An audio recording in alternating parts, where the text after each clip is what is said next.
Welcome to prime nine news. ఇక speaker నోటీసులకు MLA Kadiyam Srihari వివరణ ఇచ్చినట్టు తెలుస్తోంది. స్పీకర్ నోటీసులకు లిఖితపూర్వకంగా సమాధానం ఇచ్చారు.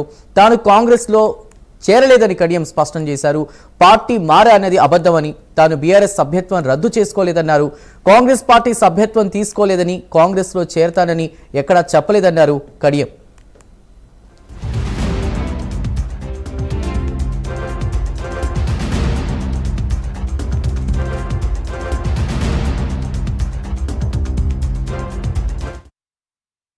స్పీకర్ నోటీసులకు సంబంధించి ఎమ్మెల్యే కడియం శ్రీహరి వివరణ ఇచ్చారు. దానిపై పూర్తి సమాచారాన్ని మా ప్రతినిధి అజీం అందిస్తారు. అజీం,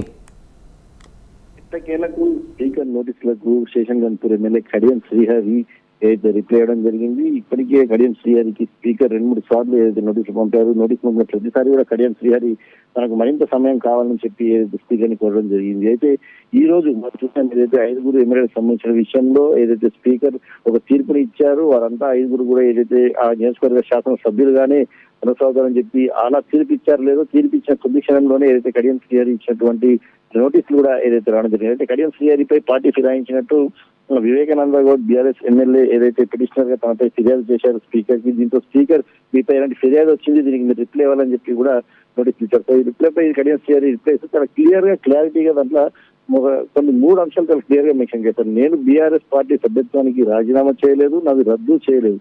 అలాగే నేను కాంగ్రెస్ పార్టీకి సంబంధించిన సభ్యత్వం ఇప్పటివరకు తీసుకోలేదు. అలాగే నేను కాంగ్రెస్ పార్టీలో చేరుతానని కానీ చేరినట్టు కానీ ఎక్కడా చెప్పలేదు అనేటువంటి క్లారిటీ అయినటువంటి రిప్లైని ఏదైతే కడియం శ్రీహరి స్పీకర్ కు అందజేశారు, స్పీకర్ కి ఇవ్వడం కూడా జరిగింది. సో ఈ రిప్లై కడియం శ్రీహరి ఏదైతే రిప్లై ఇచ్చారో రిప్లైని ఎవరైతే కడియం శ్రీహరిపై ఫిర్యాదు చేశారో BRS MLA petitioner Vivekananda Goud కూడా సెక్రటరీ ఈ కడియం శ్రీహరి ఇచ్చినటువంటి రిప్లైని అటాచ్ చేస్తూ కూడా మీకు ఇచ్చినటువంటి కంప్లైంట్ కి ఈ రకమైనటువంటి రిప్లై కడియం శ్రీహరి నుంచి వచ్చిందని చెప్పి కూడా ఇప్పటికే ఫార్వర్డ్ కూడా చేయడం కూడా జరిగింది. ఇక 19వ తేదీలోపు వివేకానంద గౌడ్ కూడా దీనికి సంబంధించిన కౌంటర్ దాఖలు చేయాలని చెప్పి, అంటే తన దగ్గర పార్టీ ఫిరాయించినట్టు ఏ ఆధారంలో ఆధారాలకు సంబంధించిన అన్ని కూడా అఫిడవిట్ తో సహా ఇక్కడ సబ్మిట్ చేస్తే దానికి సంబంధించి క్రాస్ ఎగ్జామినేషన్ సంబంధించిన డేట్ ని తదుపరి విచారణలో చెప్తానని కూడా చెప్పారు. ఇక ఓవరాల్ గా చూసినట్టయితే 10 మంది పార్టీ ఫిరాయించినటువంటి ఆరోపణలు ఎదుర్కొంటున్నారు. 9 మంది నుంచి రిప్లై వచ్చాయి. 5 ఆల్రెడీ ఇప్పటికే ఈ రోజు రిలాక్స్ అయ్యారు. సో మరో 5 సంబంధించిన తీర్పు వెలవాల్సింది. దీంట్లో ఇప్పటికే 4 ఈ రోజు కడియం శ్రీహరి వచ్చిన 4 ఎమ్మెల్యేలకు సంబంధించినటువంటి తీర్పు వచ్చింది. ఒక ఎమ్మెల్యేకి సంబంధించిన క్రాస్ ఎగ్జామినేషన్ జరగాలి.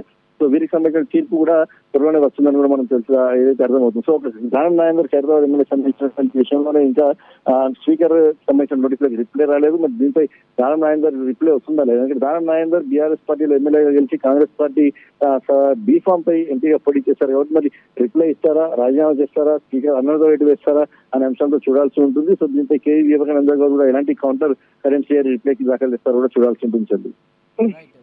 Thank you for the update.